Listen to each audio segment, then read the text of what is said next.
A teologia é uma ciência. Por Herman Bavinck.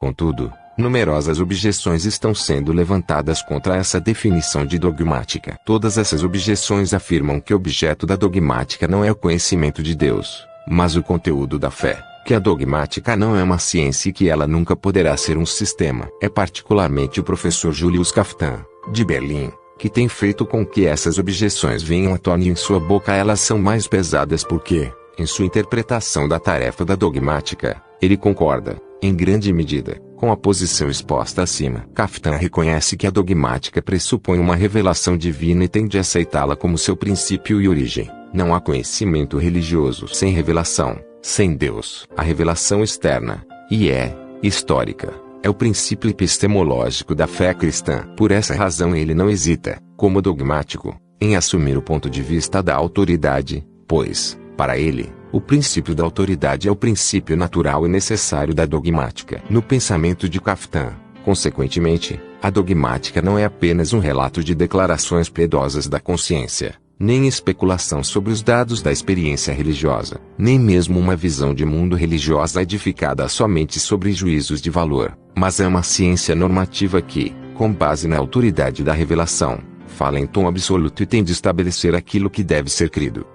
Em Kaftan, tudo isso flui da compreensão de que a fé religiosa não é meramente um sentimento, uma experiência mental, mas, de fato, conhecimento real, e definitivamente inclui o conhecimento de Deus. Não obstante, ele não quer simplesmente parar na velha interpretação de dogma e dogmática. Sua opinião é que, ao mesmo tempo em que a fé inclui o conhecimento, esse conhecimento foi mais uma vez corretamente entendido pela Reforma como um reconhecimento de sua natureza peculiar. Antigamente, antes da Reforma, e novamente na ortodoxia protestante, a opinião predominante sobre fé, dogma e dogmática era intelectualista. A verdade religiosa era vista como doutrina ou como um sistema científico, que tinha de ser aceito no mesmo estilo intelectual como um resultado de ciência ou um fato da história. Mas a Reforma descobriu a enorme diferença entre os dois e substituiu o intelectualismo pelo voluntarismo da fé evangélica. Com base nesse princípio, toda a teologia, o dogma e a dogmática em particular, têm de ser revistos e renovados. O velho dogma cumpriu seu tempo. Hoje precisamos de um novo dogma. Nossa tarefa hoje é esquematizar todo o conhecimento cristão de acordo com o modo pelo qual ele se desenvolve a partir da fé evangélica. Se hoje nós nos incumbirmos dessa reforma, a implicação é que a revelação será vista como antecedente à fé, mas o dogma, não. Consta que a revelação tem um caráter ético-religioso e é aprendida não intelectualmente, pela mente, mas voluntaristamente, pela vontade. O conhecimento não é, como acontecia entre os gregos, o mais nobre objetivo da mente humana. Kant é corretamente chamado de filósofo do protestantismo na medida em que viu que somente a ativação da vontade moral, sem a qual o bem mais elevado não pode ser concebido, é a estrada que conduz a Deus e ao conhecimento de Deus. O lugar supremo na vida da mente pertence à vontade moral. Essa é a parte em nós que é semelhante a Deus e, portanto, também o caminho para o conhecimento de Deus. O conhecimento é limitado à experiência e não se estende ao mundo que está por trás dela, assim como nada cessa onde não há água e o voo cessa onde não há ar. O que nos leva adiante não é o conhecimento, mas toda a nossa vida pessoal, isto é,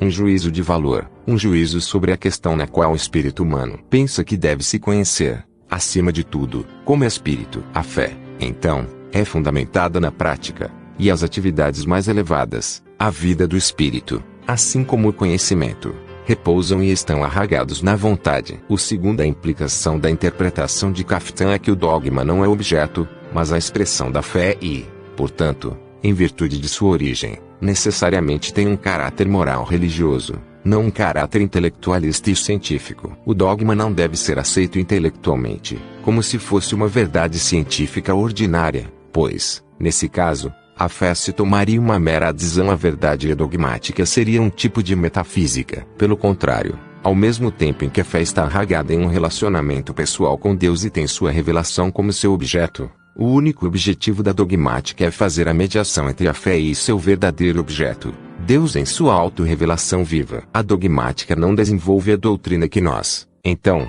temos de aceitar com o nosso intelecto, mas mostra às pessoas como a palavra de Deus tem de ser proclamada para estimular os ouvintes à verdadeira fé e educá-los para um conhecimento interior de fé que corresponda à verdade. Consequentemente, a sequência é Revelação, Escritura, fé, dogma. A fé está entre a Bíblia e a dogmática. Finalmente, o novo princípio gera a posição de que dogmática não é a ciência de Deus nem um sistema científico do conhecimento de Deus. Assim, embora a fé seja conhecimento e definitivamente conhecimento de Deus, esse conhecimento é de um tipo particular, não é científico e demonstrável, mas obtido através de experiência pessoal pela atividade da vontade moral. Há, portanto, um mundo de diferenças entre o conhecimento da fé e o conhecimento que adquirimos no campo da ciência. O conhecimento científico surge da evidência constrangedora dos fatos, mas o conhecimento religioso é obtido através da experiência moral por um ato da vontade e, portanto, é eticamente condicionado. Contra esse pano de fundo, a diferença entre os dois tipos de conhecimento se torna evidente. O conteúdo de nosso conhecimento de Deus depende do caminho epistemológico tomado. No caso do conhecimento de Deus, esse caminho é totalmente diferente daquele tomado no caso do mundo visível. Por essa razão,